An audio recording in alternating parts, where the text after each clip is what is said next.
சென்னேன் இனியன் கொடுக்கேன் போர்பட நெஞ்ச துளக்கமெல்லாம் பாடச்சொழிய இடத்துவைகள் பல்படையார் முன் பரிசளித்தேன் மானக்குடுமையில் தென்குழந்தைவன் குடமால் நின்ற மாயக்கூர் மறுபடியும் ஆழ்வாருக்கு நாயிகாபாவம்.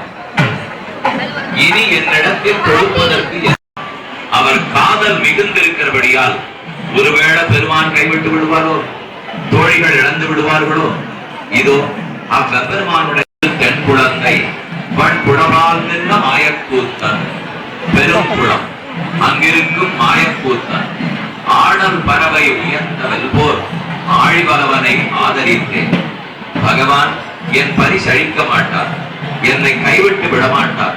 தோழியர்கள் நடுவிலே நாம் அவமானப்படும்படி பெருமாள் நடந்து விட மாட்டார் என்று நம் அனைவருக்கு நம்பிக்கை ஊட்டுகிறார் ஆழ்வார். ஆச்சரியமான பாடல். ஒரே பாடலாலே மங்களாசாசனம் பெற்ற அற்புதம். எவ்வளவு இருந்தாலும் மங்களாசாசனம் மங்களாசாசனம். அனைத்து திவ்யதேசத்து பெருமான்களும் சமமாக வந்து ஆழ்வாரை இங்கு அனுகிரகிக்கிறார்கள். அந்த பெரும் பேரை நாமும் பெற்றோம். அடுத்து பெருங்குளம் மாயக்கூத்தன் பெருமான் உள்ளே எழுந்தருளுவார். ஆழ்வார் ஒவ்வொருவரையும் வலம் வருவதை சேவிக்கிறோம். வலம் வந்து விட்டு ஒரு